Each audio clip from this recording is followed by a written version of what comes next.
خوش آمدید دوستان. من شهریار افشار هستم، میزبان شما در پالیتیکس 365. امروز یکی از کارشناسای خیلی فعال در کنگره آمریکا به برنامه پیوسته خانم لورلای کلی در واشنگتن دی سی.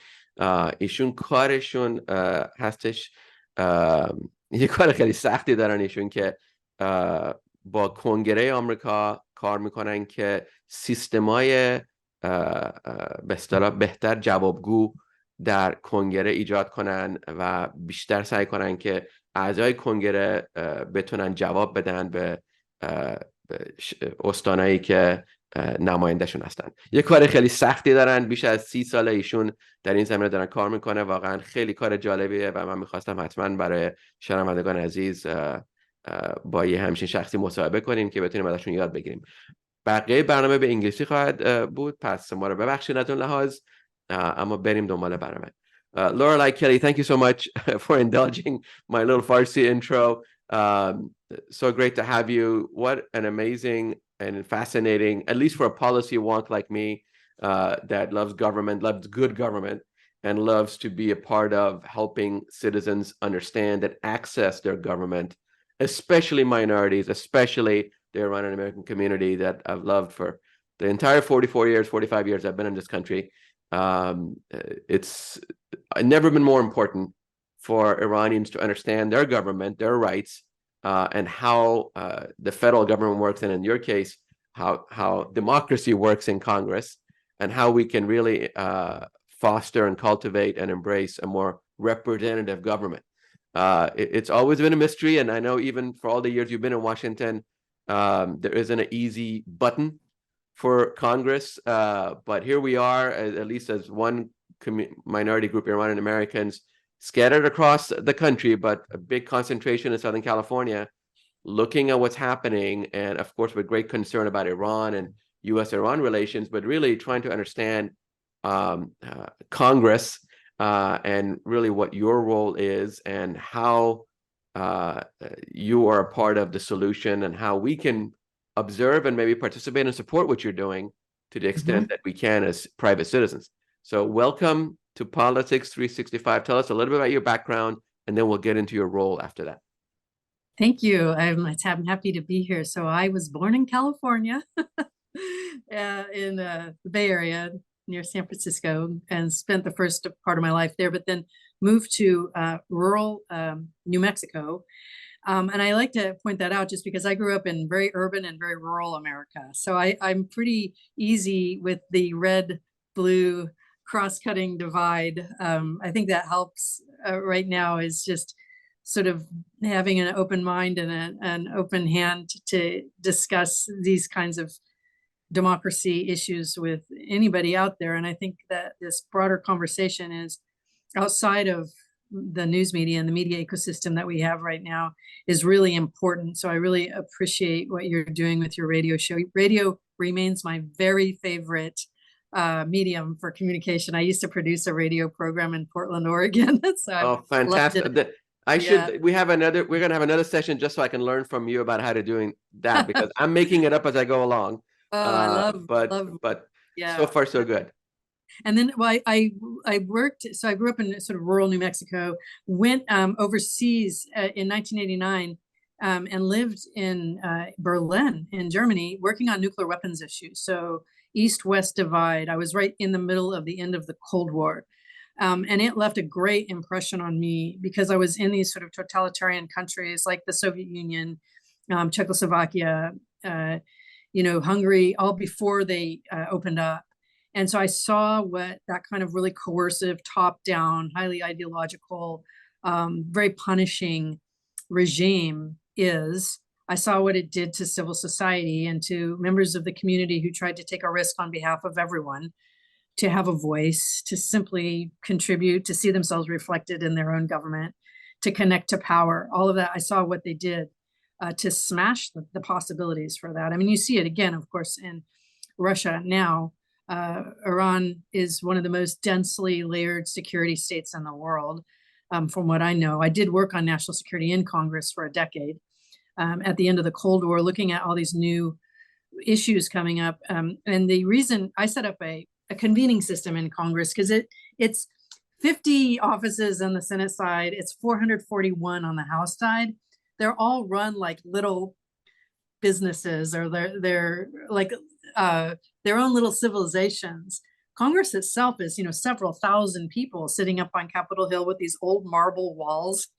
One example of the modernization work I've done most recently is simply putting routers inside the marble walls so people can get Wi-Fi working in Congress. Keep in mind that like the district offices, and there are 900 of them across the United States, also just got connected in a unified Wi-Fi in the last year. So I went from working on national security issues like arms control into the Cold War, peacekeeping, a lot of civil military issues. And then I realized, as I worked on those issues in this old structure that was, 200 years old, I realized that Congress couldn't see or hear the modern world. It doesn't have situational awareness about the world that it exists in. Why? Because the whole sorting and filtering system of information into Congress is captured or non-existent or vintage. It's obsolete. It can't communicate very well. It can't understand a holistic view. These committees who talk about Iran, for example, or foreign policy, they're in their own little silo. And that committee was set up in the 1800s. So you're looking at a system that I think, anyway, its best chance for serving the kind of really diverse multiracial democracy that we have really has to get in front of the technology and the data revolution and deploy those tools on behalf of our constitutional democracy. I look at the work I do now, which is modernizing the institution, the technology and data.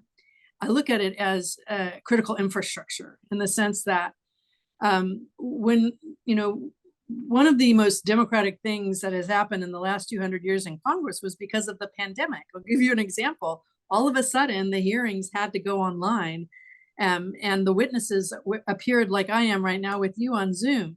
So all of a sudden, the witnesses and the voices being put on the record in Congress, the bench became the whole United States. You could call in from anywhere and have a hearing. I thought the pandemic emergency and then January 6th, where we saw violence in the Capitol, those really accelerated in the membership's own mind of, oh my gosh, we need to figure out how to be present in the modern world. The House of Representatives is probably 15 years ahead of the Senate. I like to say it as the House is, if the Senate is a yellow sticky note on the fridge, the House is a blinking VCR. It's still pretty behind the times, but the explanation for this is 5 years ago, I guess 2018, a group of members approached Nancy Pelosi, who is the leader, to please create a reform committee on modernization. These kinds of committees have been formed in Congress since the end of World War II, always called something different, but like institutional reform. So finally, at long last, Congress got a reform committee. It hadn't had one that changed the rules since the 70s, because the one in the 90s kind of got overtaken by the contract with America, Newt Gingrich's sort of war on government. And that, I wasn't working on the Hill at that time, but I came in the late 90s, and the impact of those changes in Congress have been extremely detrimental and long lasting. So what happened in the 90s is a lot of Congress's own sort of gray matter, its analytical skills, its big picture capacity was eliminated. And then a lot of the sort of second track, the people who sort of took the risks and tried out new ideas and got members together from different parties and created identities outside of party, those were eliminated. That was called the caucus system. So Congress was really working at a much diminished state. On top of that, it's working at like 1975 levels of capacity, so staffing. You have the size of the United States population doubling in the last 30 years or the last 40 years. Congress is still churning along with the same number of staff. It's funded now a little bit better, probably at a 1995 capacity, but in no way is it competitive in the world to be a player in the arena of our future, our destiny, talking about where we're going, a path forward, fighting on behalf of public goods. Congress is one of the largest publishing entities in the world, and it still uses a document format from the Civil War. I can just list it's both funny and sad. It's hard to, and those are some of the most important decisions in the world are happening with technology and innovation of 200 years ago or something. Well, we've let it become derelict. I mean, it really has. It's the most consequential representative body in the world. Sure. It's this strange jalopy, right? The House and the Senate are completely different. They kind of talk to each other. They're frenemies, right? They kind of cooperate, but then they don't like each other. They have really different roles and really interesting roles that I think if they were updated and modernized, they would be such better representatives of civic voice, of regular people. So think about it. I think about it this way, like at almost every level, Congress is either too obsolete to communicate with the outside world, or the channels for communication are captured. And that's the narrow private interests that are in the system that can just purchase access to the system. The lobbying industry here is just through the roof. Like for every one of me working at Georgetown University, trying to like do the public good, there's 200 people getting paid a lot of money to influence the very small decisions, the gears. I call it the back end gears of the institution. So the case I make for funding Congress like it's a player in the modern world, that's up to the members, and the American public need to fight for it. So that's one thing your listening audience can do is next time you see your member of Congress from the San Diego area or any Californian at an event, say, hey, I was listening to a radio show and heard about modernization in the House. That's wonderful. Do you know about it? And if you do, what does it mean for you? Simply, members love those open-ended questions like, how is your life working in this institution? I just went to a hearing this morning on the House side in the Committee on House Administration, which has taken up the tasks of the former Select Committee on Modernization. That's the one that I ended up working and supporting over the last 6 years from Georgetown. Congress borrows a lot of people from civil society and sort of academia because it doesn't have enough internal staff. So a lot of us are dedicated for the public good piece of this to helping Congress as much as we can in our jobs. So the committee created 202 recommendations. These are simple things, like some of it's just accessibility of websites, of getting in the building. Some of it's a congressional digital service. Some of it, like I said before, is just getting routers in these old marble, like a lot of government is defeated by marble walls. Oh no, because you can't penetrate so the routers can't do it. Yeah, I've like the White House. A few years ago, I was down there like at a coffee shop, and I'm like, this is like the Soviet Union. Like I'm next to the White House, and the internet is so bad, and it's because it's just not equipped, right? They're still like duct taping those power bars to the wall. So it's finally, and the pandemic really, I think, was a shot across the bow. You had all these members in place working on bringing this old institution. Like you can now introduce legislation by email. That's huge. It used to be this wooden box sitting on the floor. If you watch C-SPAN, you've seen it. The members come like whatever they wrote the bill on. It could be a menu or a napkin or a yellow. They throw it in there. Then the clerk and the legislative council, they write it into bills. So it's just this very old anachronistic system. And that is all slowly changing. Like all US code is now machine readable. Pretty soon, all the stuff that's in PDFs, which are not searchable, as you know, this is really rigid format. They're going to become machine readable. Like to me, it's this opening of Congress so that the rest of the world can interact with it without having to purchase access. Think about it. The right to petition in the First Amendment belongs in the House of Representatives. Functionally, it belongs to Congress, and it does not fulfill that mission. The right to petition. And the people who are, invaded the Capitol in 2021 on January 6th, some of them were claiming the right to petition as the, rationale. You should never, ever allow violence in the public square. That's the most dangerous thing we've done. On that point, and because we have about 3 minutes left, but fascinating. As a government wonk, I love hearing the sausage making problems, local level, state level, federal level. We have such grandiose expectations of this institution, and here we are we can't even do the most basic of tasks because we're dealing with older technology. A couple of things. I won't get to the petitioning part because, there are things in the American democratic experiment that lead you to believe that you can do anything you want, like the vice president putting aside the votes of, like they're misleading in some way, because when they were, or even the right to bear arms, back then they had long guns that take 3 minutes to load and unload. I mean, the militia, the Second Amendment, but we use it today as if it was, they have the knowledge of technology and innovation that we have today in 2024, back when they were writing the Constitution. And back then, they were simply trying to unite 13 colonies against a taxing monarch, a COA. And now it's 50 independent countries holding hands. It's just crazy. I'm like, this far outgrew what the founding fathers thought they could do back then. Oh, for sure, yeah. Right? Look at the complexity you just described a minute ago. It's all possible, though. It's a wicked problem. It is not an impossible problem. No, of course not. No, it's entirely within reach. We need 1,000 more Lorelei Kellys to do it, but thank God you're there, help shepherding the sheep there. But in the 2 minutes we have left, Congressional Research Service.